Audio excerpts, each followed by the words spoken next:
Baalee tiruutiya baalee jiruutiya ani haa miidhamu bakka keessan cabee waan jedhu wallaalee amanuu dadhabee. Baalee mataa lafaa fuune maqaa fafaa baalee sikkoo mandoo hangafa baalee tiyyatti beeleen fafa. Baalee biyya dammaa biyya dhadhaaf buna ameessa ilmatee ciqilfatee una. Baalee xiqqaaf guddaa guduunfitu dhalee beela'uu keen argee har'a maaltu galee. Dhabakeetiin gaddee qabaachuu kee fedha cabakeetiin okkolee kufee a'aa jedha. Cabni kee dhukkubsee booranaan boochisa dhullaan kee kulkulee harargee hooysisa. Si wajjin beelee gujiin sadoo dhaba midhama kee laalee hunduu qalbii caba. Baalee koo beela'uun maqaan kee kaafame har'a lammii kan kee garaan siif raafame. Kaleen har'an taatu seenaa kalee laalee warra maqaa qabu qotee bulaa Baalee. Achuma obbolaa kee Gujii fi Booranaa waan takkaan hin dhageenye jarana. Hongee daangaa darbeen rakkoon beelaa dhuftee ilmoo ofii dhiiftee haati dhiiraa kuftee. Harargee dabalatee Oromiyaa beelan marfameera naaf birmadhaa jetti. Kan kalee qotatu akka jabaatitti har'a harka naman laala akka dhabaatitti. Maaltu ulfaate maaltu isaan rakkise moo haaluma namaatu uumama jallise.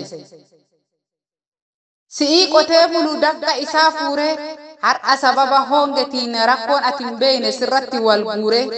Si'ii abbaa dilbii si'ii abbaa sangaa har'a maaltu taanan beela'uu kee arga. Ati yoom argite gadadoo karakkina ati yoom argite beela fi salphina. Ati beeloftullee hin kutattu abdii lubbuun rabbi uume isa uume qabdi. Uummanni uuma fi uumama isaa beeku uumatti amanaa harka namaan eegu. Osoo rakkoo dhoyfatan irratti du'anii har'a shiraaf hongen beela afaan bu'an.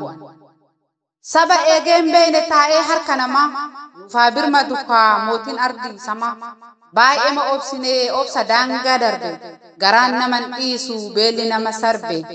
Hireen jireennaa tun gaafa namaa dabdu hundumaa ni gooltii xiqqaa guddaan qabdu. Harmeen fala dhabdee nu jalaa hoomochoofte maaloo haa birmannuuf miqii qoommachoofte. Mar'imaan garaa dhalaa anfalaa garaa nyaatti. Imimmaan karaa alaa dhiiga jigsitee boottu. Hiree boruu ilaallee kan kaleessaa yaadanna walirratti ilaalu lammii koo koottaa walitti birmanna. Loowwan isaan horatan cirriin dhiiga xuuxxe gogaa duwwaa cirtee dhiiga keessaa fixxe. Mukni baalan qabu citaan dacheen argu lafti huuban baaf roobu malee margu.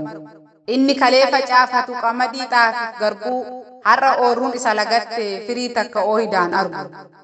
Dureessi kalee qotee gootaraadhaan lakkaa'u har'a gaafa beela'ee harka maratee taa'u. Roobni yeroon eegganne jireenya isaa raasee kaan immoo diinni dhiibee qe'ee isaatii baasee. Madhaamaatiin dhiibamee qe'ee isaatii buqqa'ee har'a coraa fixatee qaamni irraa luqqa'e. Akka ijji namaa laaluu dadhabutti osoon fayyadamin ta'uu fi qabutti warri abbaa irree dhiibee keessaa yaasee maatii kabajamaa beelli lubbuu baase.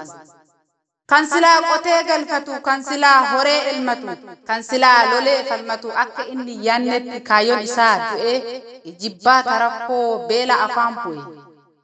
Salphaa fakkaata maqaan beelaa isa dawaan qabne dhibee eela. Osoo ganna dhiibee bonaan nu dabaalu osoo bara baraan rakkoon nu sakaalu bornuu tarti jechaa ofirratti feenee har'a rakkoon beelaa mana maraseen. Guyyama tokkoofuu garaan naman oolchu abbaan maatii hedduu akkamiin haa bulchu. Aana fi aaliin isaa waliin beelanii namoonni lubbuu miliyoonaan beelan dhumaa jiran dhaloonni. Kan dur facaafatu oorruu huba dhabee caamni nurraan siqu roobni nutti dabee hanga rakkoon cime naannoo kiyyaa laalee kan beelli nu seene waggaa 10 caale. Jaalalli dhabamee jibbaan daangaa darbe safuun heddummaatee mirga uumaa sarbe.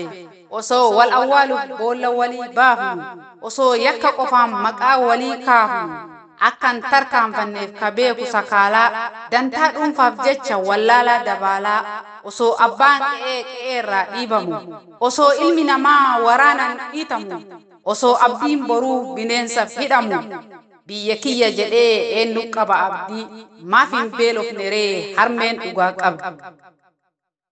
Jiruu fi barrillee faallaa itti ta'ee qananiin durbeeytu karrasiitii ka'ee isiin kennuu malee hin beeyne fudhachuu mana keessa laalaa jalqabde rakkachuu ka ol kaayyii suuqee nyaachiftu dhadhayyii kan qucaacee tumtee akooftuuf akaayyii ol kaatee fuudhuudhaaf golli bakkaa dabdee rakkina beelatiin golloon teenna cabde. Irkoon tiya xaartee na guddifte fuuraa rakkina beelatiin jijjiirattee suuraa isiin kennuu malee waan kennitu hin dhabne karrasii dhaabbatee beelli haalaan qabne. Ta'arjooma isii ormuu irraa eegu silaa tanaa miti irkoon ani beeku akkasi beekurraa harki kan kee dhabee har'a ijji kiyyaa silaaluu dadhabee suuraa kan kee laalee olii gadi qabee caba kan kee laalee hamileen na cabe. Harka kennuu diddee jiruuf tattaafattaa boolla taani kuftee taani hin tarkaanfattaa ilmootee oolchuudhaaf gaafa lubbuu dhabdu aneessa jiraree gaafa harmeen cabdu.